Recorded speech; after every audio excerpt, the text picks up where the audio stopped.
Hey, what's up, Facebook? How's everybody doing? So I'm jumping on here without much advance notice. I just put a post out a few minutes ago, so hoping you can join me. If you're not joining me live, hopefully you're catching the replay. Give me a hashtag replay if you're catching the replay, and of course, feel free to comment or you know, put some questions in, and I'll be sure to get back. I'll get back to you afterward. Hey, I see a couple of you jumping on. Awesome. Hey, Stefan. Hey, Harriet. Great to see you guys. All right, so what I wanted to talk to you guys about today is something that has just really been mind-blowing to me lately in an awesome way. So many of you know, if you follow me, if we're Facebook friends, you follow me and you know that I just got back from Costa Rica, which was an awesome trip. And, you know, these times for me, and I would assume for you as well, the times to unplug from everything, you know, from just the normal routine, the social media, the email, just unplug from all of the chatter that's happening outside of you, and really going within and hearing beyond even your own inner chatter. What is the voice of your soul trying to tell you? What really is calling to you, speaking to you? What really are your next steps? Where should you go? What should you be doing? How should you be showing up in the world? Just all these questions that we have for ourselves and our own life's purpose and our own life's direction, that when we don't shut off the outside world, it's very difficult to hear your own soul's voice. Some of you, I call it my soul's voice. Some of you may call it God. You may call it intuition. You may call it your spirit guides. I mean, your angels. You may call that voice. It has many names depending on your different belief systems and just what you believe. So I like to call it my soul's voice, and but I can't hear it if I don't not only shut down the outside world that has all that chatter going on, but also just this world that's happening up here. That's So hey, I see a bunch of you jumping on. Hey, Busy, great to see you, Busy. Hey, Renee. Hey, Rowan, how you doing? Glad it sounds like your surgery went well, so that's great news. Hey, Annette. Hey, Lou. Awesome. A whole bunch of you jumping on. Great to have you here. So I was just jumping in talking about how this past week being away in Costa Rica was just such a blessing, being in such a beautiful, amazing space and place. It was a perfect container, if you will, to unplug and get out of my head, get out of my mind, and really get into my soul, really get into what is speaking to me, calling to me right now in this season, in this chapter of my life. And one of the things that I've noticed this past year is that, you know, I've created some really amazing results, which, hey, I'm happy to share, happy to celebrate, but my conscious mind wants to know what the hell's going on here.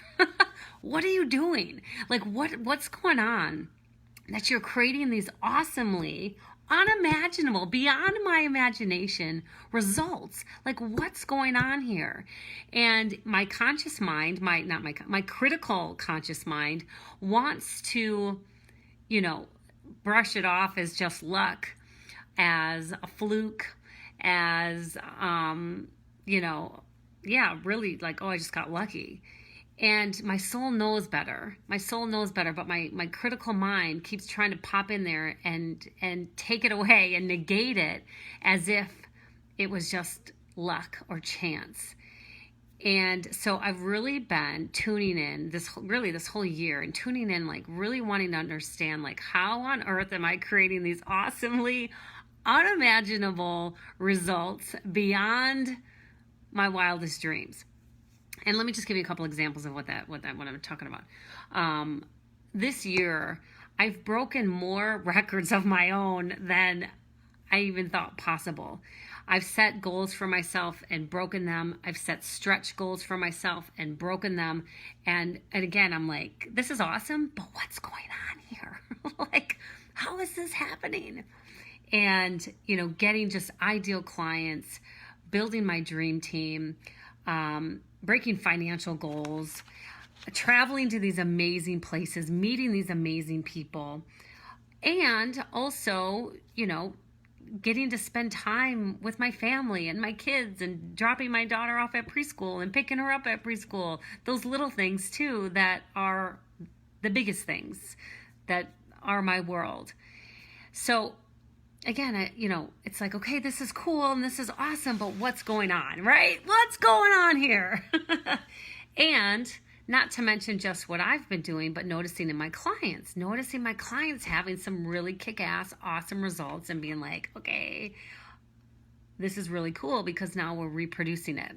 I had a client who, working with her, within the first week of working with her, she made over $10,000 by picking up 2 new clients. And, and then of course I'm quick to negate it and be like, wow, that can't be because of our work together. That must be because of some other things she's doing too. And nope, she's saying exactly the things that we talked about and we worked on is exactly how and why she got the clients, which, I'm grateful to have been a part of that journey with her. And then I had another client who she was putting on a live event and her goal was to get 30 people at her event. And, if you've run an event, that filling an event is not the easiest thing to do. To actually get, especially a live event, to actually get people to come to your live event, like physically drive there, register, drive there, be there. Like that's not the easiest thing to do. And so her goal was 30 people, which even for her that she felt like that was a stretch goal. She got over 60 people registered for her event, and I think she had 57 that actually showed up.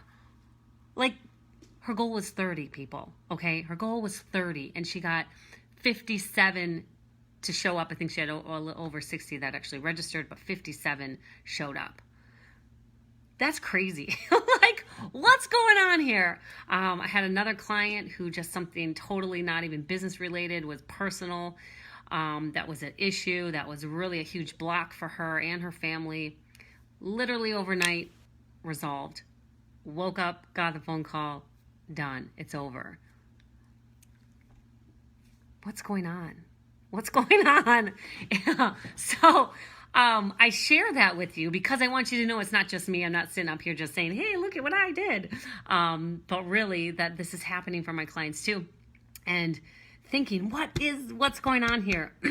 So I've been on this like crazy obsessive study of myself and of my clients, of really understanding what's going on so that I can share it, that we can reproduce it, right? This isn't to keep it all to myself, but it's to share it so that we can all be in this place of creating awesomely unimaginable results in our lives, both personally and professionally. So I'm going to share real quickly. This is, the Cliff Note version.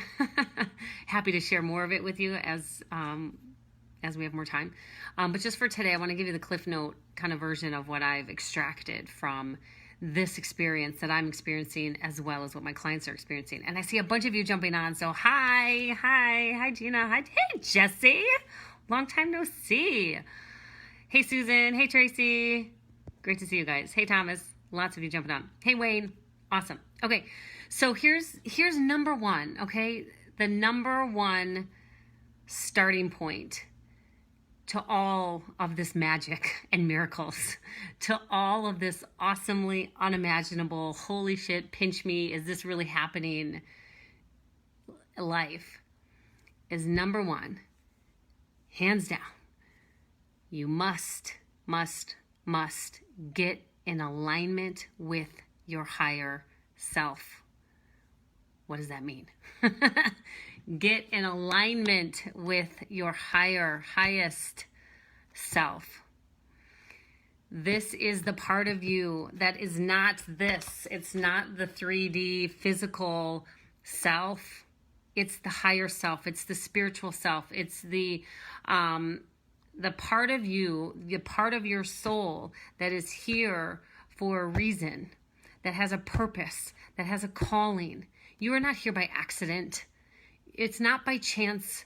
It's not by our luck that you're here. There is a very specific reason and purpose for why you are here.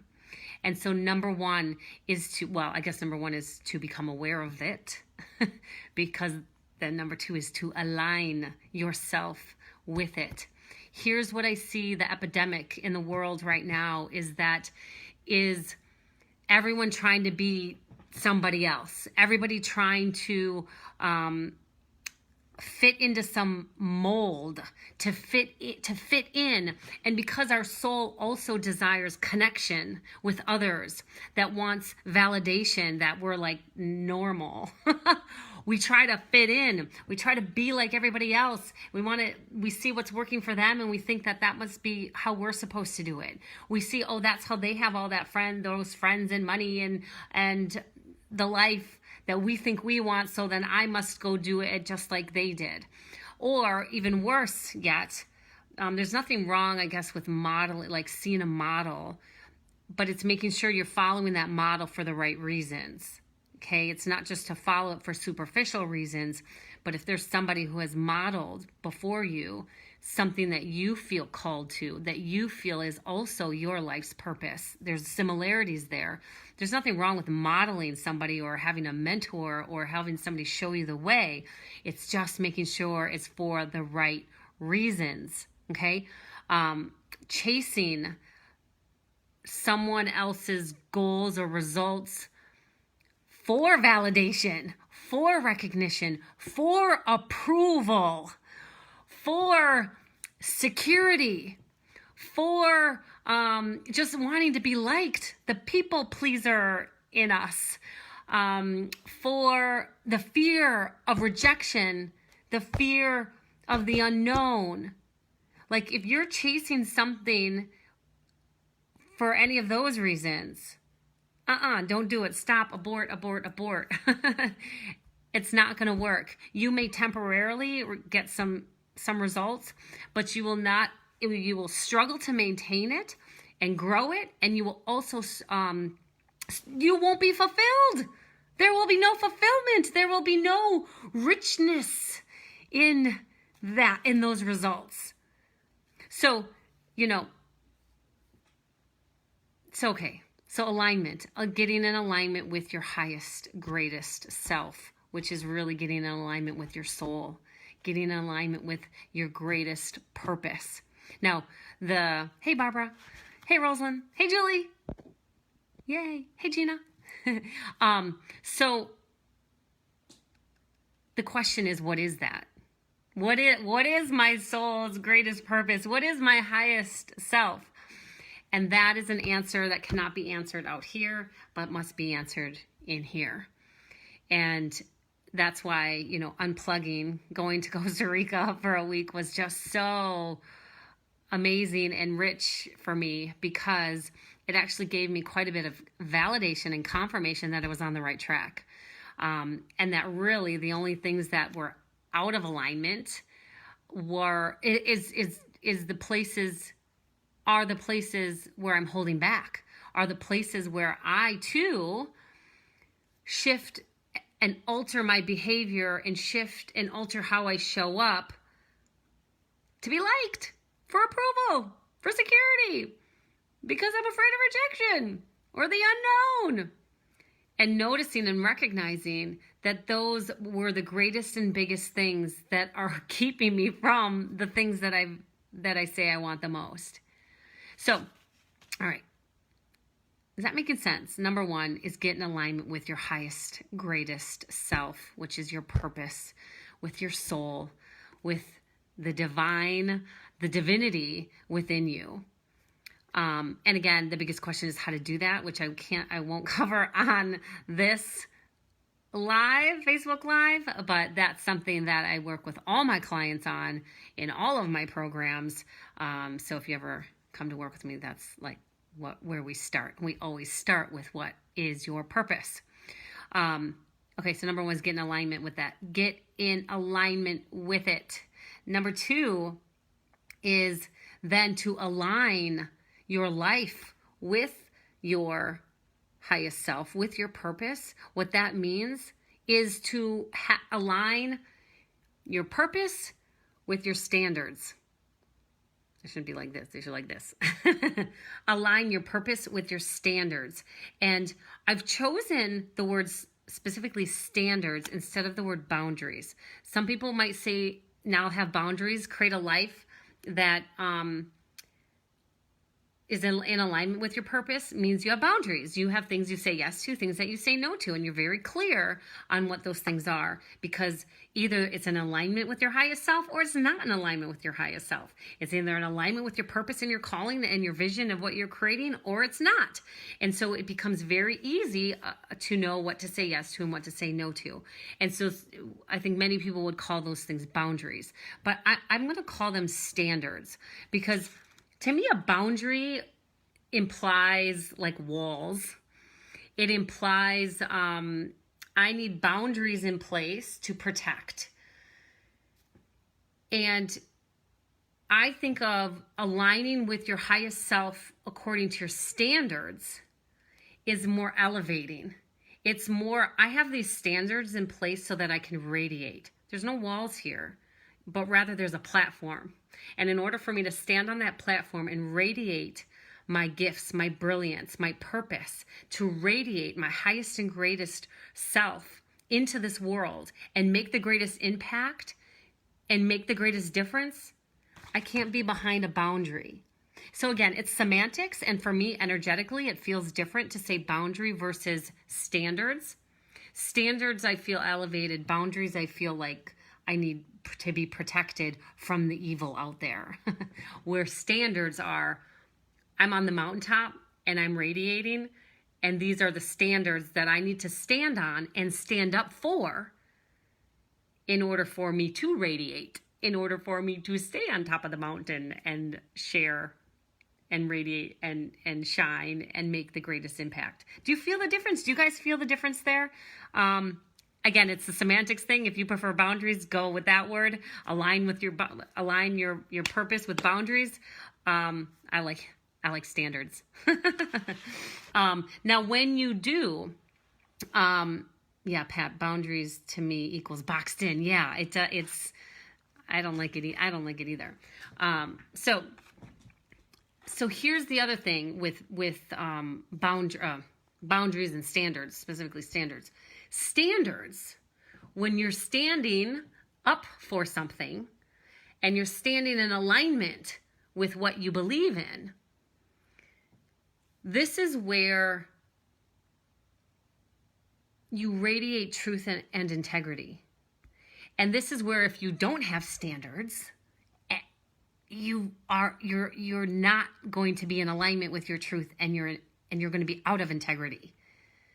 Because here's where you will find yourself saying yes to things that aren't in alignment with your highest self, but it's what's safe. It's what's easy. It's what you think you can afford. It's settling. It's like, again, for that approval, to be liked. It's, again, what's safe. It's less risky. And so you will be out of integrity. So standards, because we get to stand up for what we believe in who we are, doesn't mean that they're easy. Doesn't mean that it's easy. It's actually, it can be very easy when you're like solid and unwavering. But in the beginning, it's challenging. You're going to be tested. People will test you, and they're gifts. The tests are the gifts. But you will be tested on what you say you are, who and what you say you are, and will test your alignment with your highest self, because it's going to feel like there's more at risk. Because what if you say something that they don't like? What if you do something that gets you fired? What if you do something that gets you, banned from the family or what? I mean, there's those extremes, right? And then there's maybe the stuff that seems a little less extreme. So here, let me see if this is a good example or not. So one of the things that I've been working on as of late is, okay, so yes, I've been for years really getting clear on what my highest and greatest calling is, what my highest and greatest purpose, my highest self, my true self, my truth, my vision. I mean, that's what I talk to you guys about 90% of the time. And I've been a great student of that and have much clarity on that. Where I've been growing more as of late is this alignment and having standards and not abandoning the standard as soon as I'm presented with a situation that is scary, presented with a situation where somebody might not like me if I speak up, presented in a situation where I have to stand up for myself and I don't know if I'm going to get rejected or lose the client. So I don't know if this is a good example or not, but I guess I'm going to share it. So as I was going to the airport last week, going to the airport to head to Costa Rica, I got a cab because I had to leave the cab was coming at 5:05 a.m. My flight wasn't, I think, until like 6:30.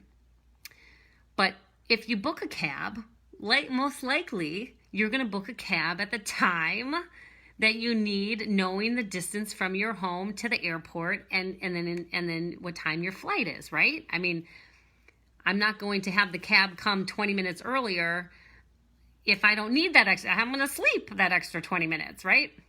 And I'm not going to have them come 20 minutes later if I know my flight's at a certain time, right? I'm trying to catch a flight here. So I booked my cab, 5:05 a.m. is perfect time to get to the airport, get checked in, go through security, get to my gate, and, get a bottle of water. So the cab driver is there and picks me up, puts my bag in the trunk and stuff and get in the car. And, obviously I'm going to the airport. I live, and Janice is on the line so she can attest. I live less than 10 minutes from the airport. To be exact, like door to door with low traffic, less than 10 minutes, 8 minutes even.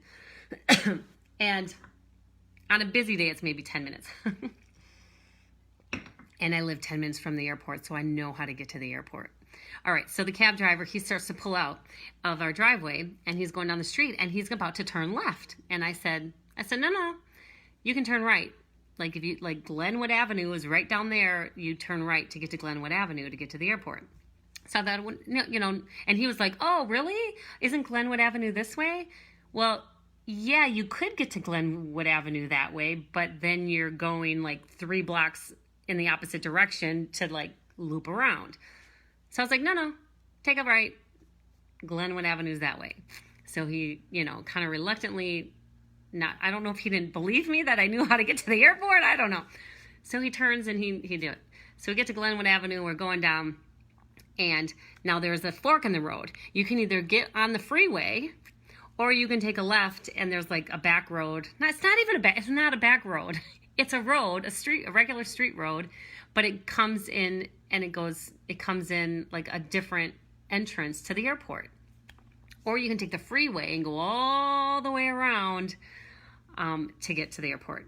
And so I could tell he was about to get on the freeway.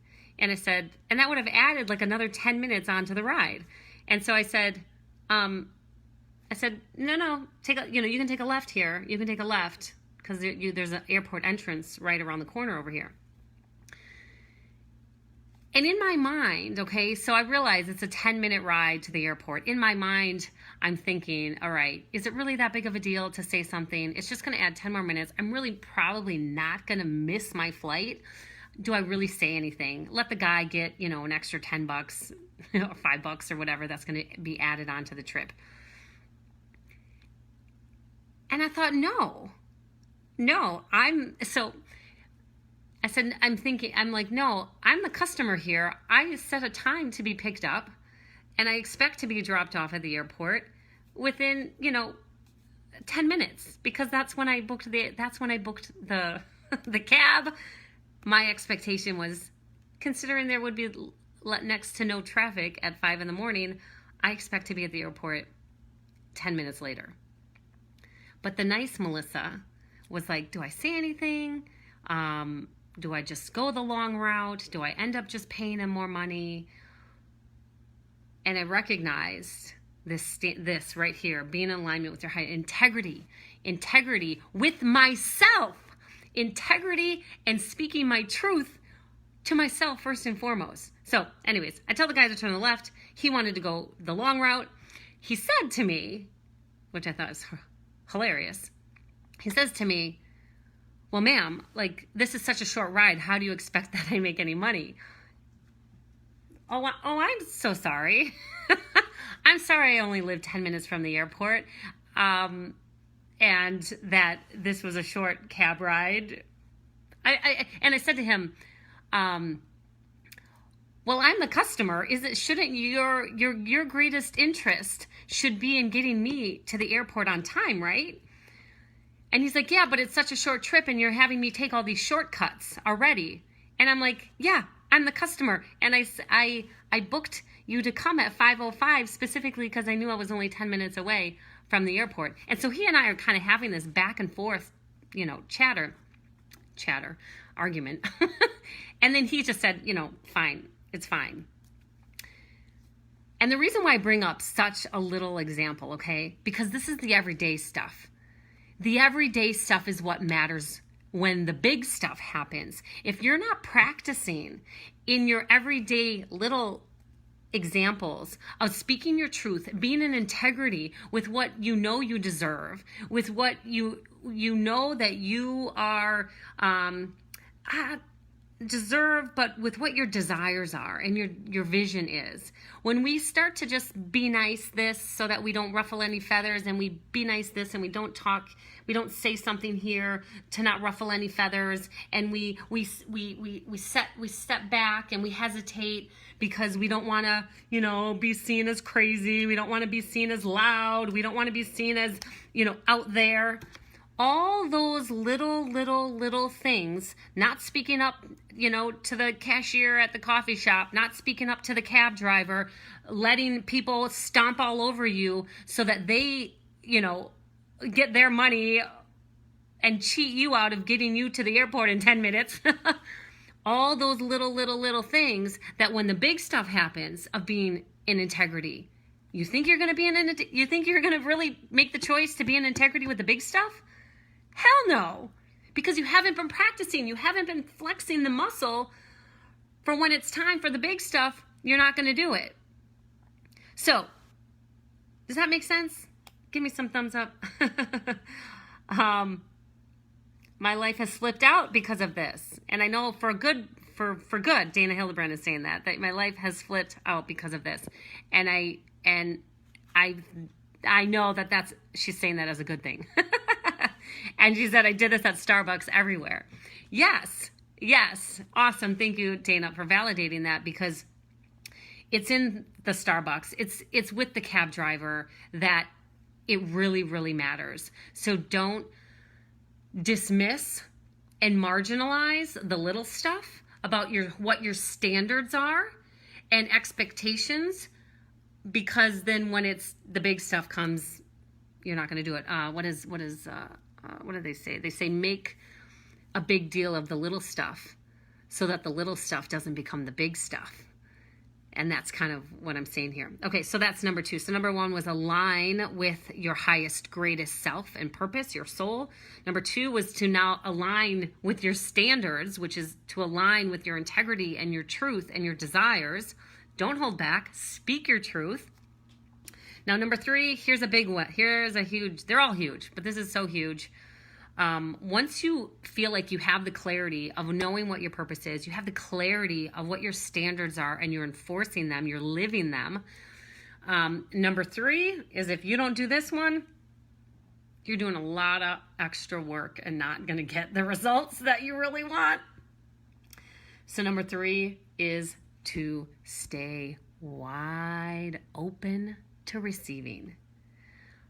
Wide open to receiving. Receive that. I want you to receive that. Stay wide open to receiving.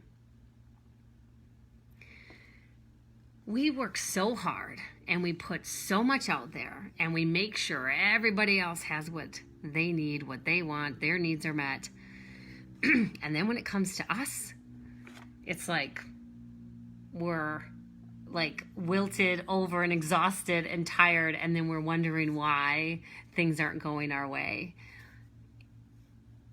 And I'm going to say, because you're not open to receiving it.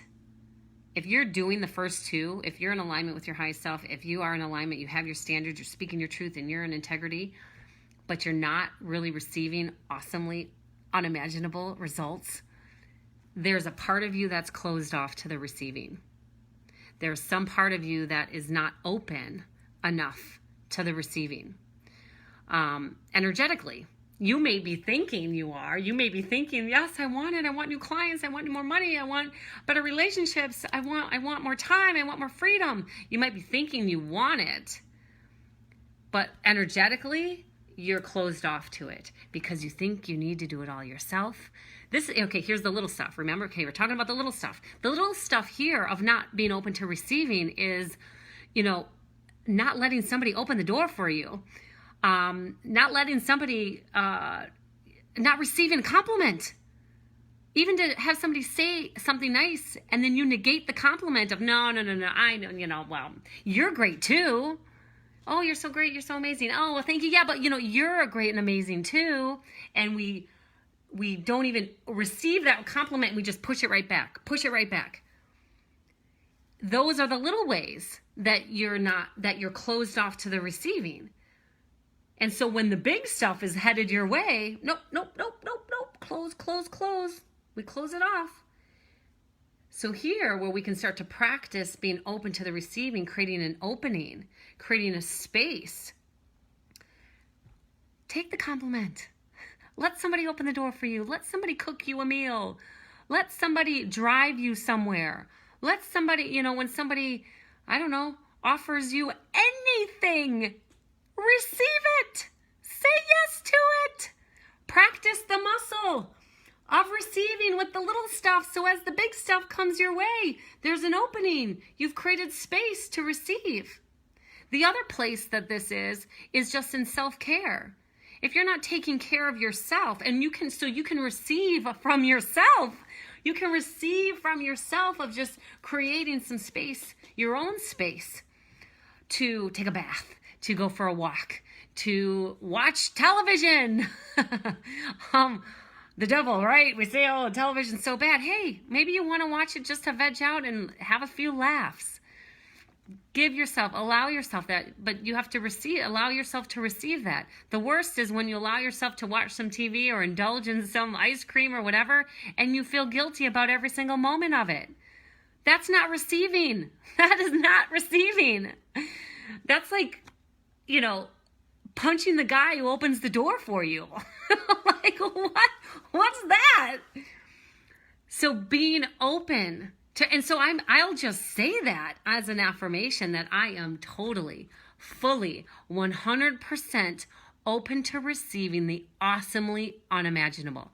I'm open. I receive it. And I even sometimes I'll go like this, like you can't really see it, but my hair is like wind. It's like I receive it. It's like wind.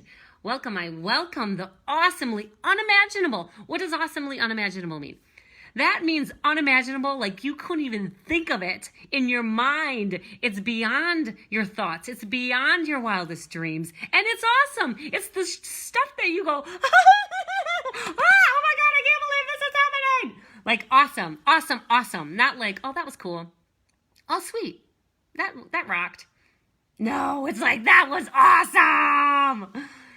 And so I literally create this energy just as I am now for you. You guys might think I'm crazy, but those of you who are new jumping on are like, who's this chick?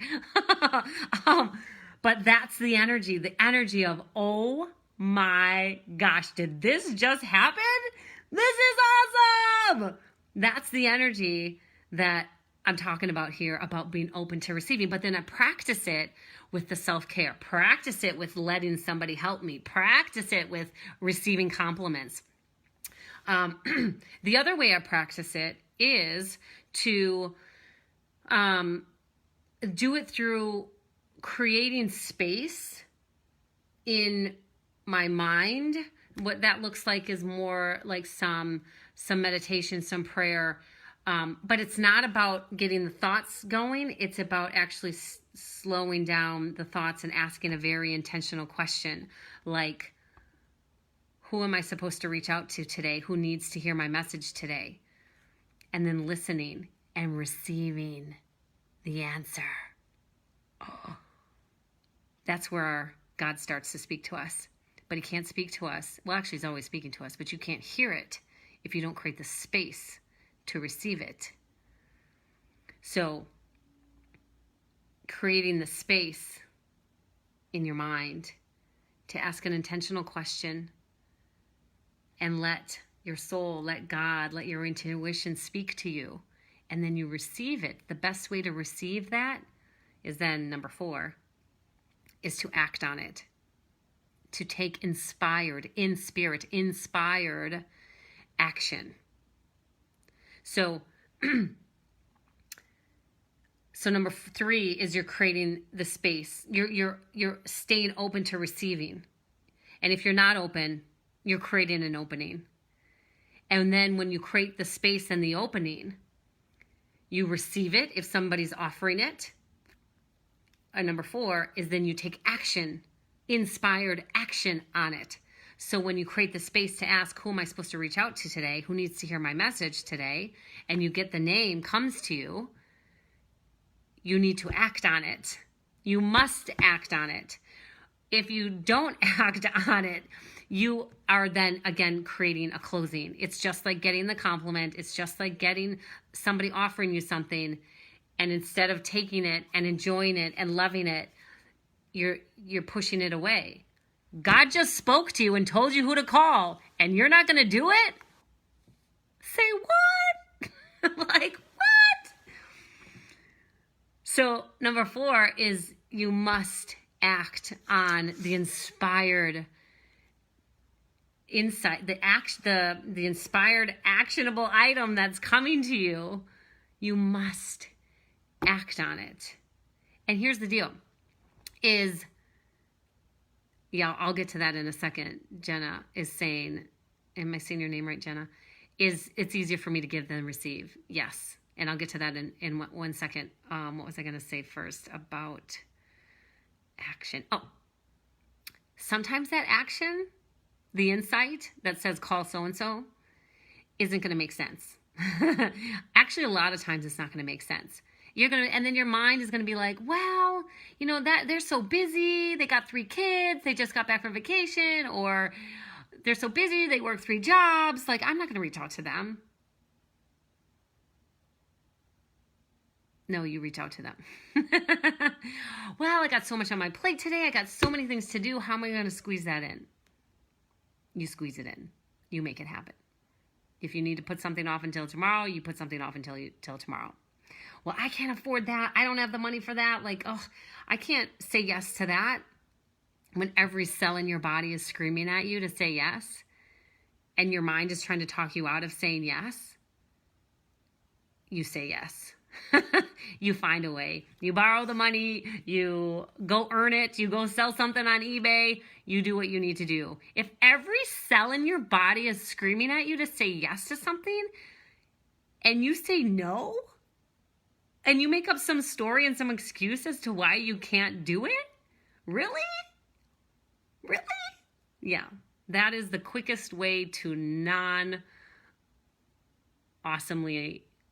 awesome results. If that made sense. Okay. Is this all making sense? Give me some thumbs up. Give me some hearts. Let me know if this is helpful. So let me just run through these real quick, and then I want to get to Jenna's comment about easier to receive than easier to give than receive. So number 1, again, align with your highest self, your purpose, what you've been created and designed for, your calling.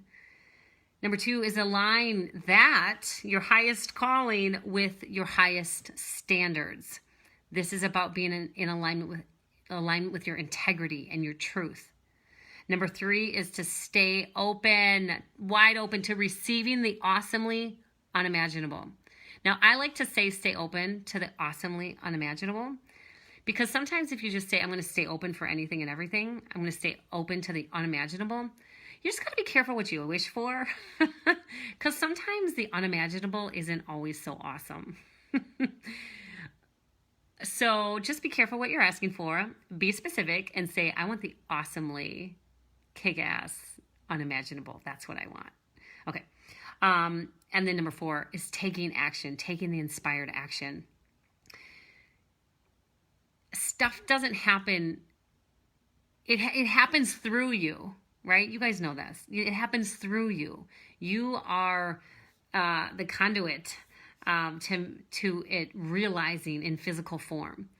And if you just sit here in your house and in your office or wherever you are, it can't come through you. The giving and the receiving happen in relationship with people, with things, with experiences. It happens when things come together.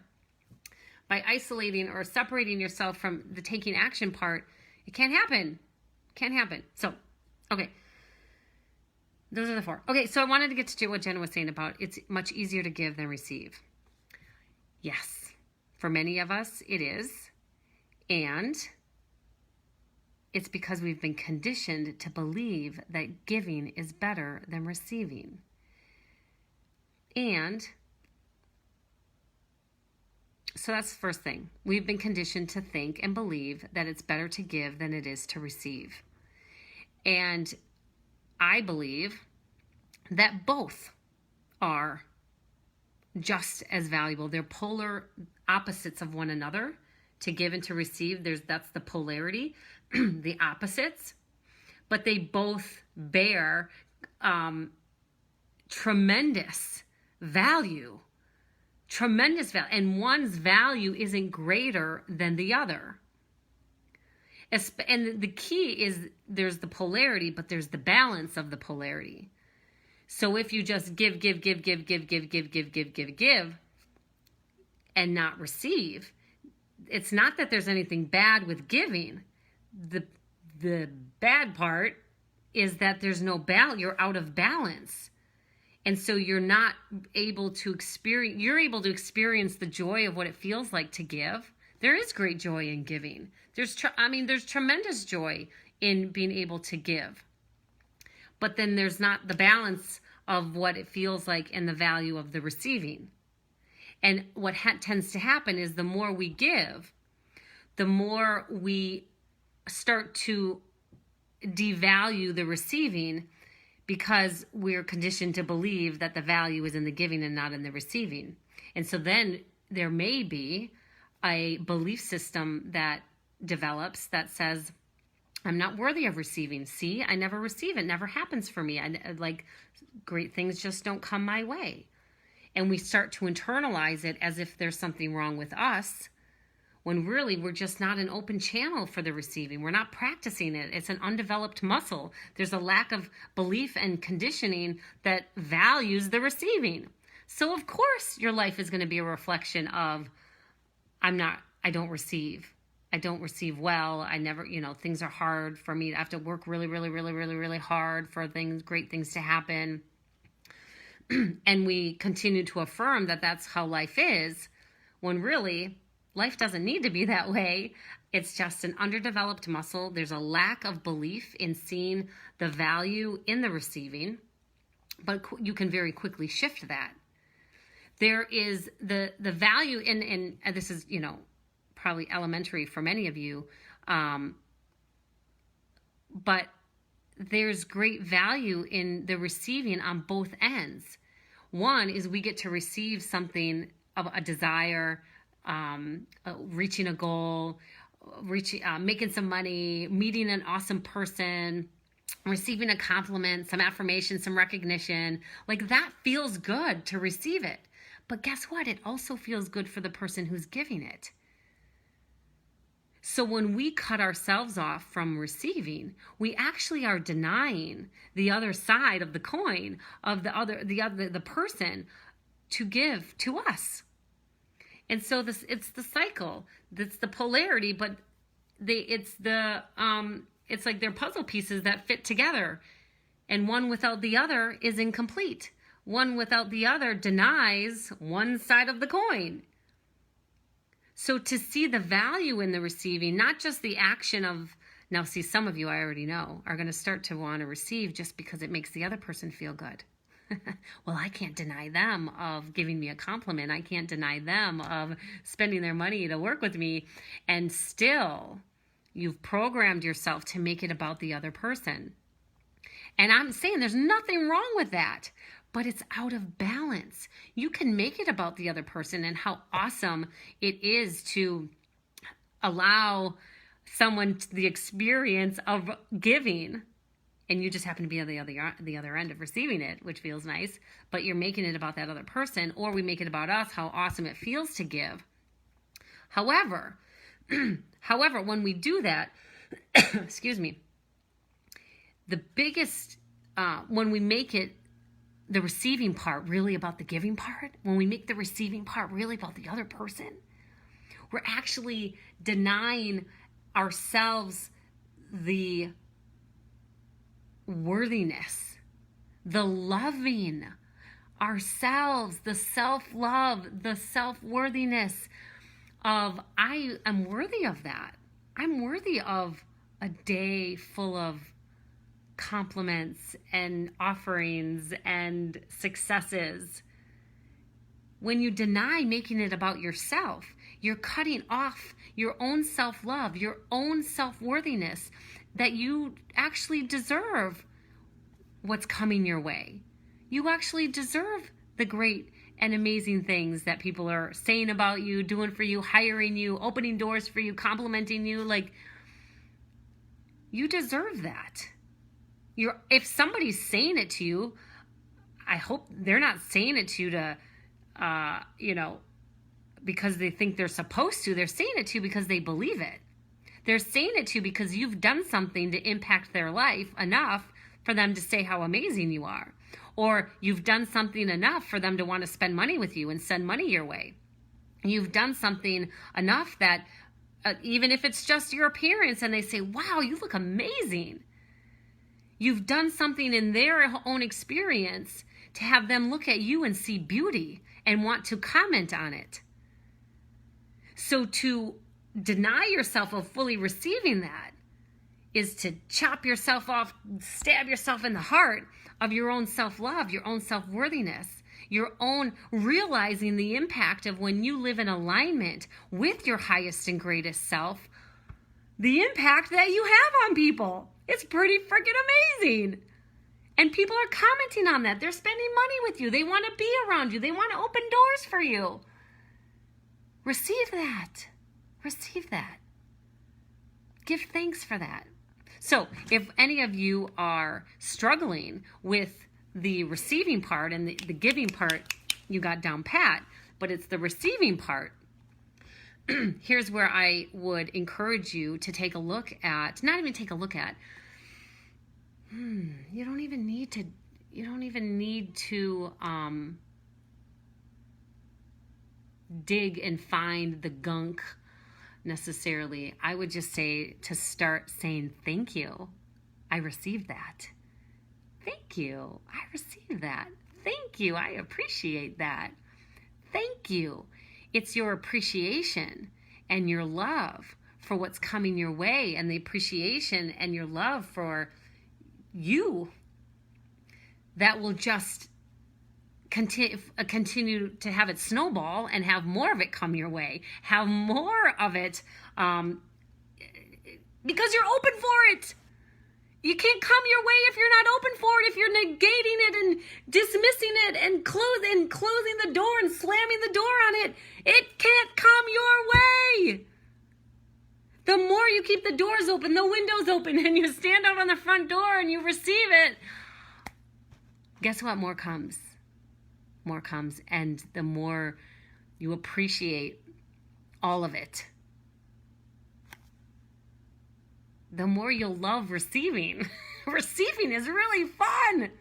And it doesn't take away how much fun giving is. It doesn't take away how much you love giving.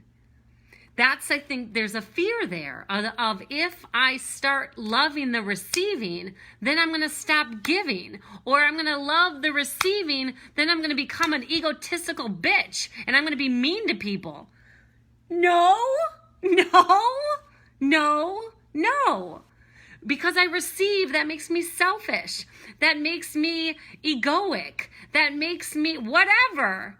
No, it doesn't. So love the receiving, love that who you are, love yourself, and appreciate all of it, and love and appreciate the giving and the joy and the bliss that comes from being able to give. There's a balance here. So it's balancing it out and doing and loving and appreciating both. Make sense? I wasn't even reading all these comments. I see lots coming in.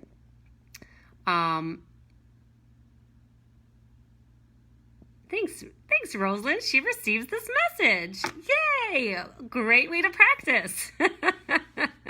Hey, Bobby. Great to see you. Marian, yes, balance in the giving and the receiving. Absolutely. So, that's all I got for you guys. I got a call in 4 minutes. I got a call here at 1 o'clock. Any other thoughts, questions, comments? Comment below. If you're watching the replay, give me #replay and let me know your thoughts, your questions, anything else that's coming up for you today. Awesome. All right, you know what, you guys? I love you. I love you to the moon and back. I have lots more to share with you in the coming days and weeks. Looking forward to staying connected. And yeah, love you, love you, love you. Mwah. See ya.